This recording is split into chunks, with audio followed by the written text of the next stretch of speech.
భూ సమస్యల పరిష్కారానికి తెలంగాణ రాష్ట్ర ప్రభుత్వం భూభారతి 2025 ROR చట్టం తీసుకువచ్చిందని జిల్లా కలెక్టర్ రాహుల్ రాజ్ తెలిపారు. మెదక్ జిల్లా వెల్దుర్తి మండల కేంద్రంలోని రైతు వేదిక ఆవరణలో గురువారం నిర్వహించిన భూభారతి రెవెన్యూ సదస్సుకు కలెక్టర్ ముఖ్య అతిథిగా హాజరయ్యారు. ఈ సందర్భంగా వారు మాట్లాడుతూ గతంలో తీసుకువచ్చిన ధరణి వల్ల కొన్ని ఇబ్బందులు ఏర్పడ్డాయని, ఆ ఇబ్బందులను దృష్టిలో పెట్టుకుని తెలంగాణ రాష్ట్ర ప్రభుత్వం నూతనంగా భూ సమస్యల పరిష్కారం కోసం భూభారతి చట్టం తీసుకువచ్చిందని తెలిపారు. భూ సమస్యల పరిష్కారానికి భూభారతిలో ఎన్నో అవకాశాలు ఉన్నాయని, రైతులకు ఇబ్బంది కలగకుండా భూ సమస్యల పరిష్కారం చేయవచ్చని తెలిపారు. ఈ కార్యక్రమంలో జిల్లా గ్రంథాలయ చైర్పర్సన్ సుహాసిని రెడ్డి, తూప్రాన్ ఆర్డీఓ జయచంద్రారెడ్డి, తహసీల్దార్ కృష్ణ, ఎంపీడీఓ విజయలక్ష్మి, వ్యవసాయ అధికారి ఝాన్సీ, అధికారులు, ప్రజాప్రతినిధులు, రైతులు పాల్గొన్నారు.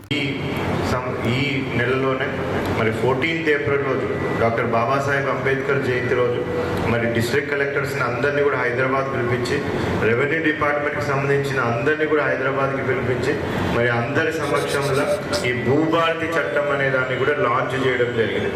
మరి ఈ భూభారతి చట్టానికి అనుగుణంగానే ధరణి పోర్టల్ ఏదైతే ఇంతకుముందు ఉంటుండే ఆ పోర్టల్ని కూడా మొత్తం కూడా సమూలంగా మార్పులు చేసి భూభారతి పోర్టల్ అని కొత్త పోర్టల్ని కూడా ఇప్పుడు ఇంట్రడ్యూస్ చేయడం జరిగింది.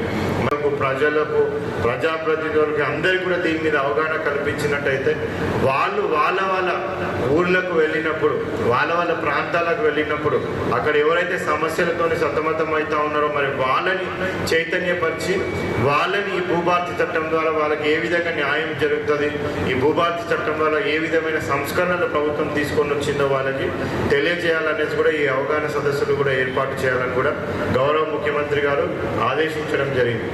అయితే అవి కూడా భూభారతి చట్టం పరిధి ప్రకారంగా ఆ రూల్స్ అనుసరించి ఎంక్వైరీ చేసి వాటన్నింటినీ కూడా సాధ్యమైన త్వరగా ఆ రెక్టిఫికేషన్ ఆఫ్ రికార్డ్ అంటారు. సో వాటినన్నింటినీ కూడా రెక్టిఫై చేసి ఆ రికార్డ్స్ అంతా కూడా సరి చేయడం జరుగుతుంది. సో అదే విధంగా విలేజ్ లెవెల్లో మనకి ఇంతకుముందు పహానీళ్ళు ఉంటుంటాయి.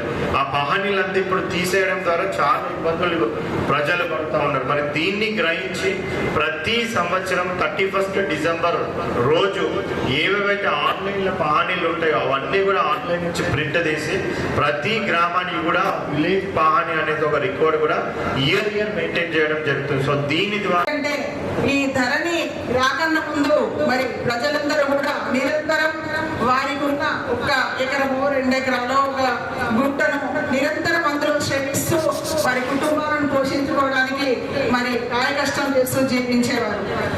ఏదైతే ఈ ధరణి పోర్టల్ వచ్చిన తర్వాత రైతు కంటి మీద కునుకు లేకుండా అయిపోయింది. ఎందుకంటే ఒక వ్యక్తికి కొంత భూమి కలిగి ఉండడం అనేది కొంత గౌరవాన్ని, భవిష్యత్తు గురించి కొంత నమ్మకాన్ని, వారి కుటుంబానికి రక్షణను ఇస్తుంది. ఈ విషయాలను దృష్టిలో పెట్టుకొని మరి మన దివంగత ప్రధానమంత్రి భారతదేశంలో కల్లా భూమి నుంచి ఇదే అద్భుతమైన చట్టంగా చెప్పబడతా ఉంది. ఈ చట్టానికి సంబంధించి కొన్ని మౌలికమైన సందేహాలు నాకు వస్తూ ఉంటుంటాయి. సాధారణంగా ఈ చట్టం